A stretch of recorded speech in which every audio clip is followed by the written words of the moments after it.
Napakahirap po ang pumunta, tumayo, at magsalita sa inyong harapan.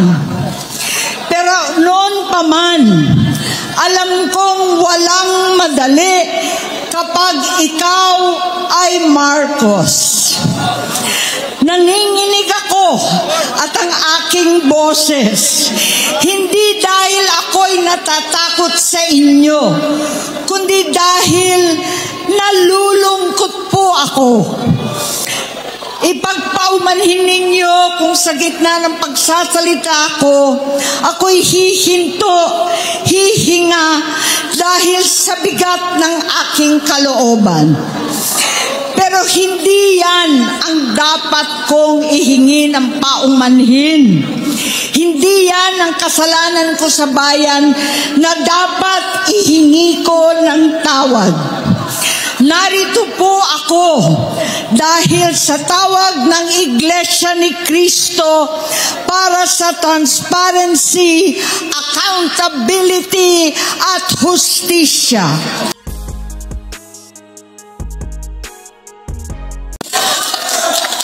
At dahil sa tawag ng sarili kong konsensya, bilang senador, bilang kapatid, bilang Pilipino. Bata pa lamang kami ni Bongbong. Alam na ng buong pamilya ang problema sa kanya.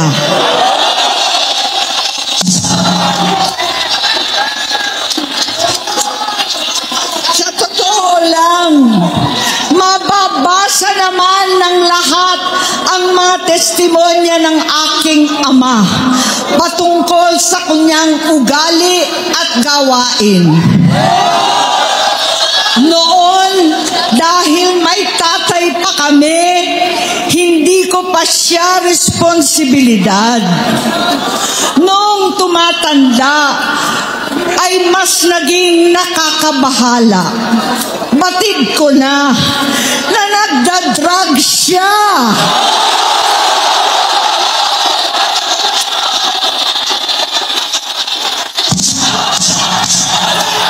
Nalaman ko at ng pamilya, nalaman ng pamilya, seryoso ito.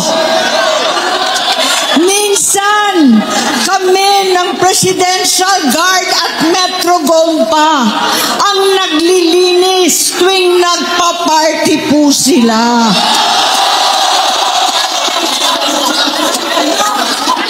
Nabuhay kaming magkakapatid sa ibang bansa. Kami-kami lang. Kinumbinsi ko pa si Bongbong, pakasalan mo na si Lisa. Naisip ko noon, kapag nag-asawa siya, malalagay na sa tahimik at magkakaroon ng direksyon. Ang laki ng pagkakamali ko. Mas lumala ang kanyang pagkalulong sa droga.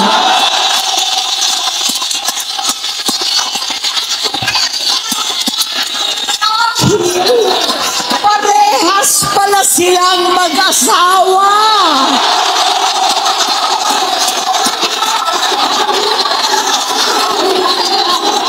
Naging gobernador siya ng Ilocos. Alam ng mga tao doon na halos hindi siya pumapasok. Tuwing kukumprontahin ko siya, ay nagsasabi siyang magbabago na siya, aalisin na niya ang bisyo. Hanggang sa may nagsumbong na naman sa akin na sa paggising pa lang sa umaga, kasabay ng almusal, marijuana pala.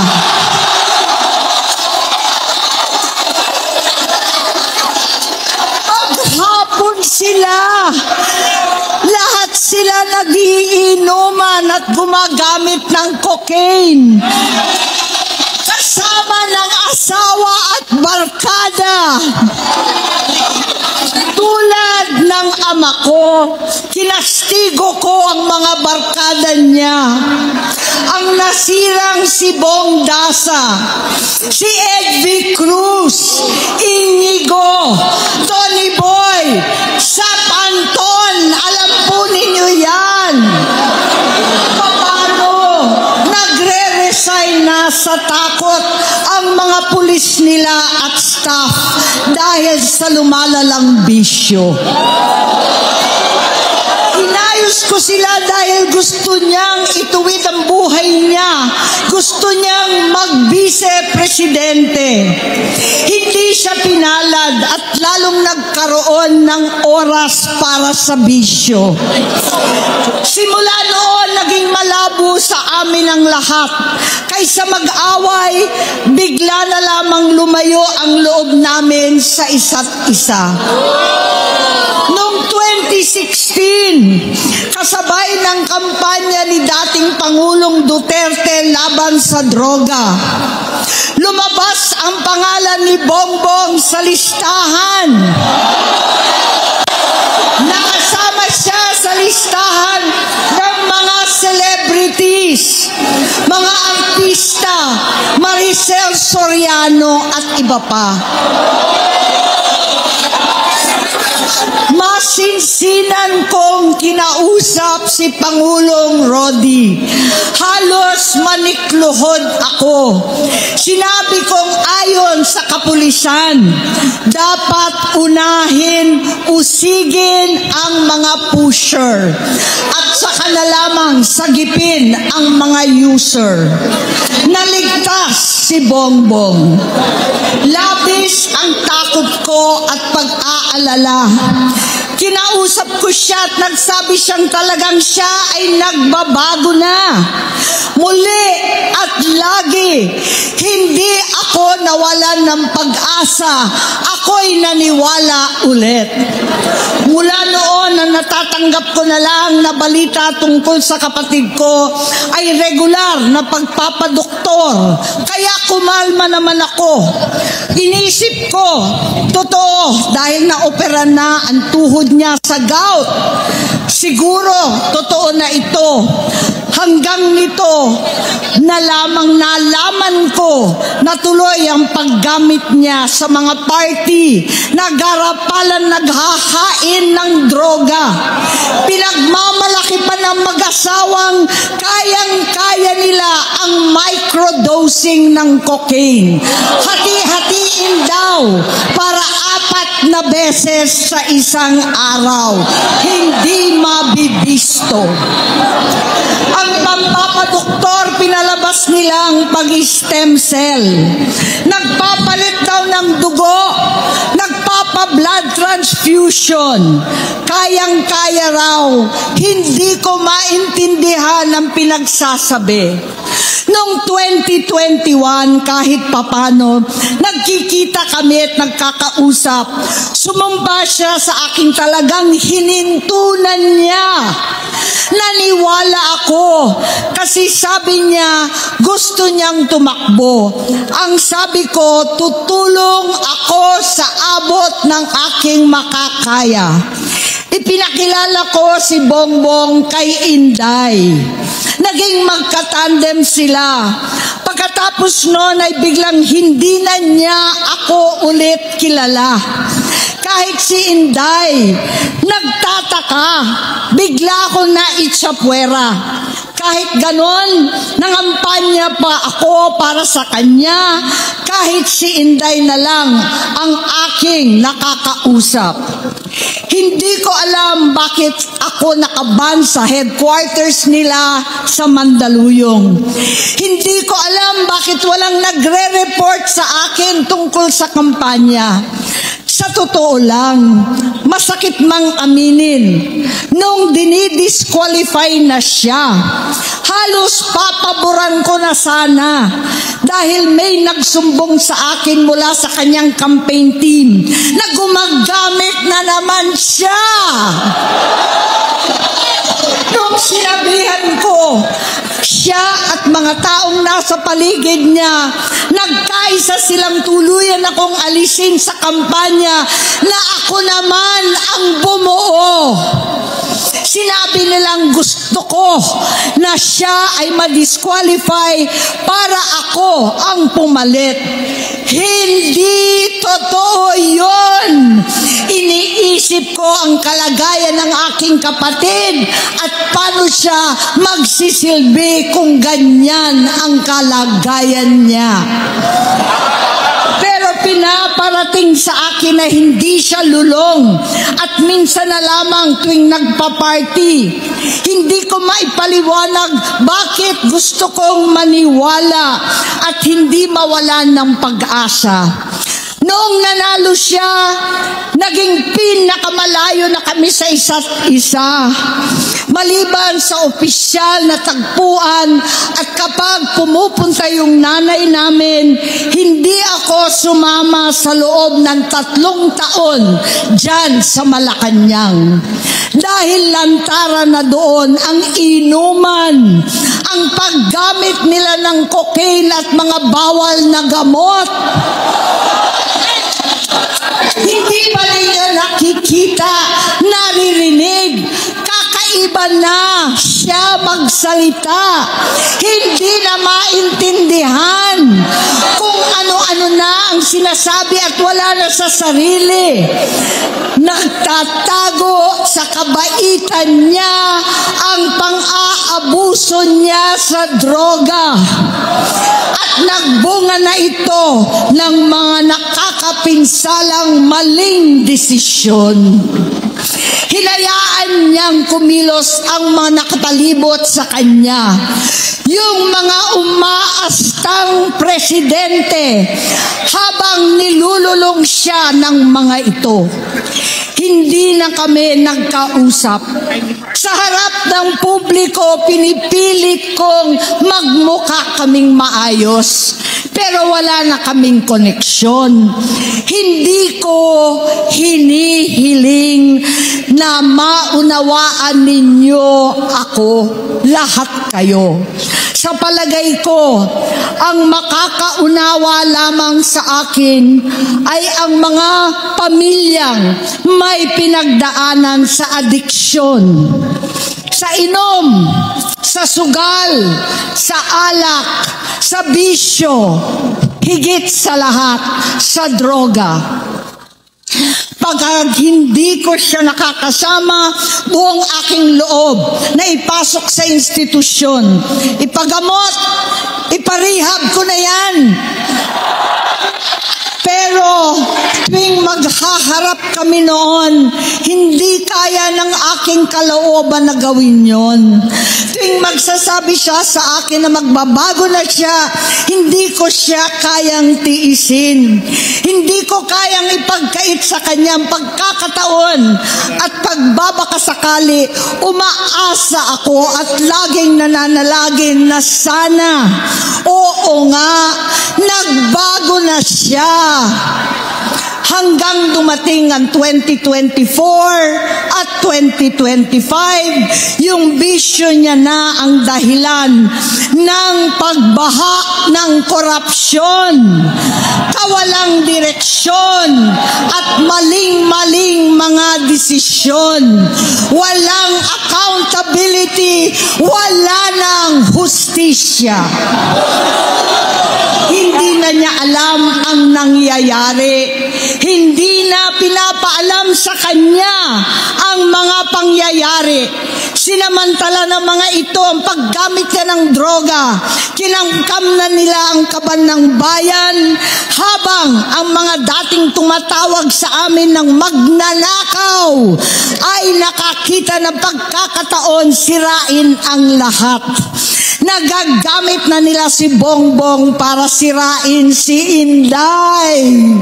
Itinutulak pa nila si Bongbong at ang bayan sa bangin para umastang tagapagligtas. Mula sa pagtraidor at pagpapahamak kay VP Inday, sa confidential funds na kung tutuusin ang galing naman sa opisina ng Pangulo, hanggang sa pagpadukot sa dating Pangulong Duterte para itapon na lamang sa ibang bansa. Ang kabaitan pagitan ni Bongbong ay naging kalupitan.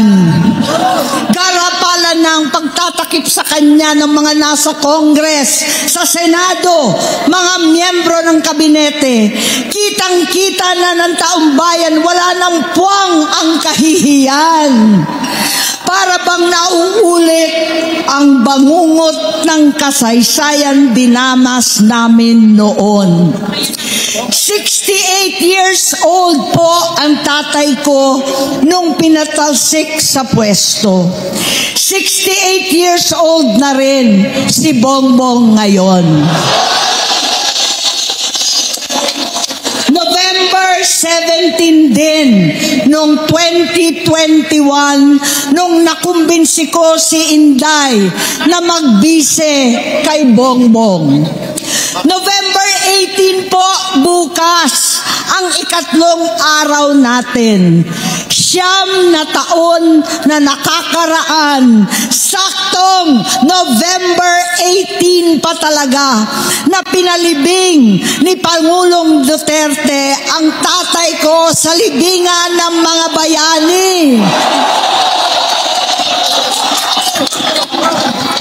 Halo-halo na ang aking nararamdaman, pero alam kong ito ang dulo at hangganan ng aking pagtitiis at pananahimik. Hindi na tayo mananahimik. Dahil nalaman kong pati ang mga anak niya ay nagdodroga na. Kinasusuklaman ko pa ang pag-alok ng mag-inang si Sandro ng droga ang aking mga anak at iba pang mga kamag-anak. Yan ang hindi ko na mapapalampas.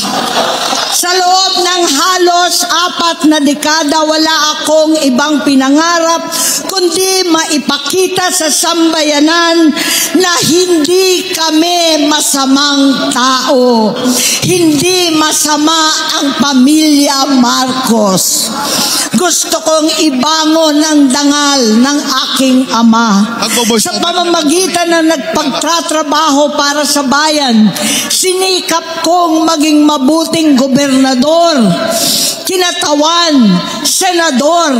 Hindi ako halos nagpapahinga para makapag-iwan sana ng legasiya na kapag sinabing Marcos, nabawi na namin ang tingin sa nakaraan.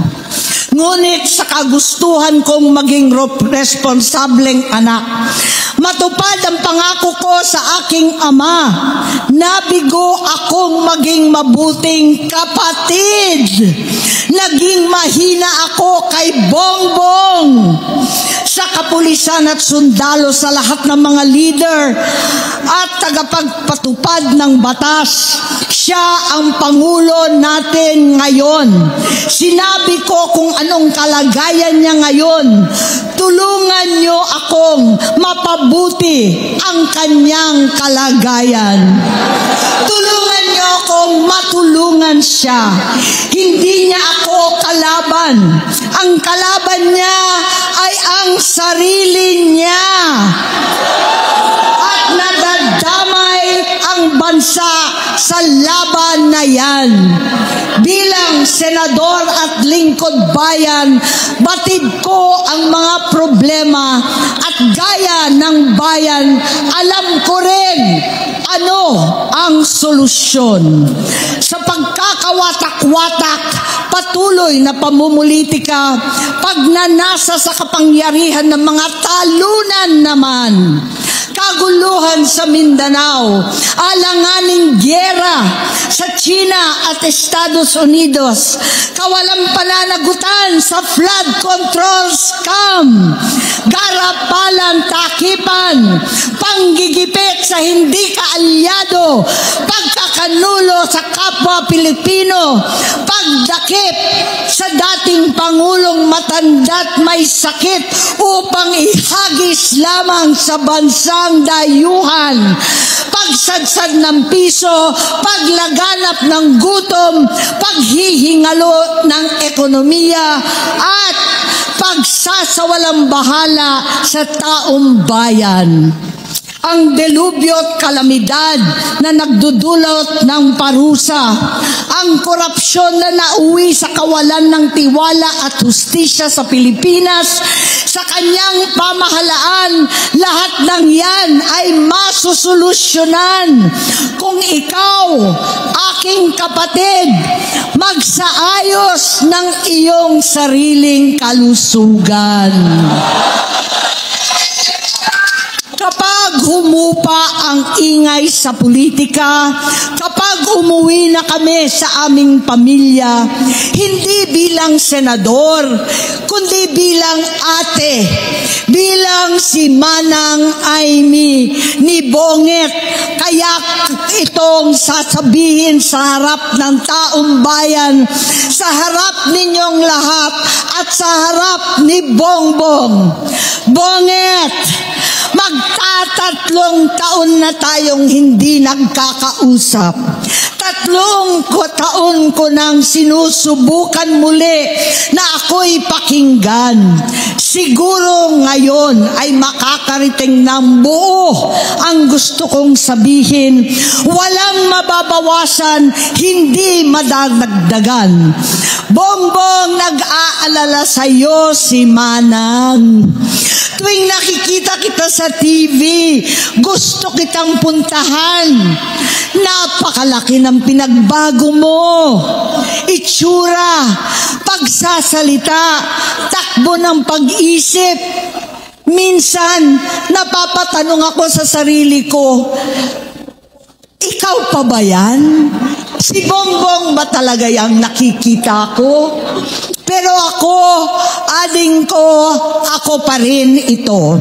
Ako pa rin ang ate mo na tumayong ama't ina sa inyo sa ibang bansa. Ang kasama no sa sumubok na sanggain lahat ng sakit para sa iyo. Ang kapatid mo na hindi mo kailangan hingan ng tawad dahil agad ka nang iniintindi at tatanggapin dahil mahal kita. Nasa Bagong Tipan, kay Lucas, Kapitulo 17, versikulo 3 hanggang 4. Kung magkasala ang iyong kapatid, sawayin mo siya. At kung siya'y magsisi, patawarin mo siya.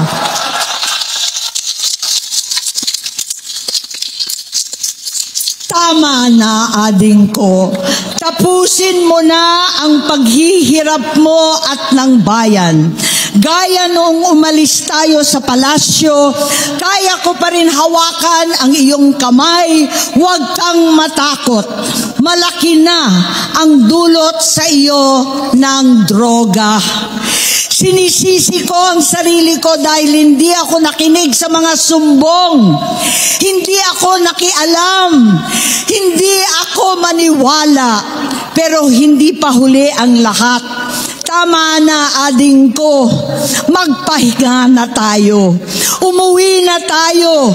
Magpagamot, magpagaling at nangangako ako. Hindi ako malilingat. Hindi ako magkukulang. Lahat ng kasama mo ngayon, hindi natin kasama sa pinakamadilim na bahagi ng buhay natin. Kasama mo sila ngayon dahil nasa taas ka pa.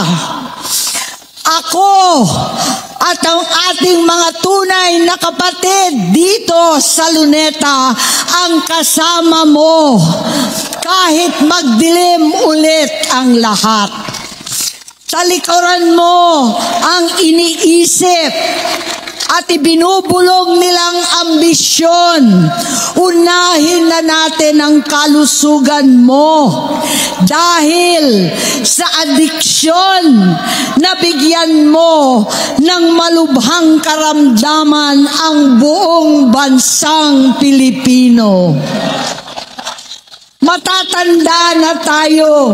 Sakitan na si Mami. Alagaan na lang natin ang isa't isa. Kaliwat kanan man ang panghuhusga sa akin, malinaw sa aking puso na dapat mauna ang Diyos, ang bayan, pamilya at sarili. Hanggang sa mga oras na ito, Bonget, gusto kong malaman mo na hindi kita sinusukuan. Hindi ko kakayanin kung mapapahamak ka. Kaya hinihingi ko na tayo'y umuwi na, mamahinga alang sa iyong kalusugan. Kaya kung mabigo at mawala sa iyo ang posisyon, pero hindi ko kayang mawala ka sa amin. Ayusin mo ang sarili mo. Magpagamot. Alisin ang droga sa iyong sistema. Wala akong ibang gusto kundi gumaling ka, malampasan natin ito muli. Dahil wala akong ibang hinahangad bilang ate, kundi maging masaya ka, maging ligtas sa panganib, malusog, matagumpay sa buhay. Itama ang mali, labanan ang adiksyon, at ako hindi kailanman aalis sa iyong tabi. Susuporta at hindi titigil manalangin kasama ninyo dito sa Luneta at sa buong mundo. Dahil iyon naman ang tungkulin at ibig sabihin ng salitang kapatid, kapatid, mabuhay kayong magkakapatid. Maraming salamat po, Senator Amy Marcos.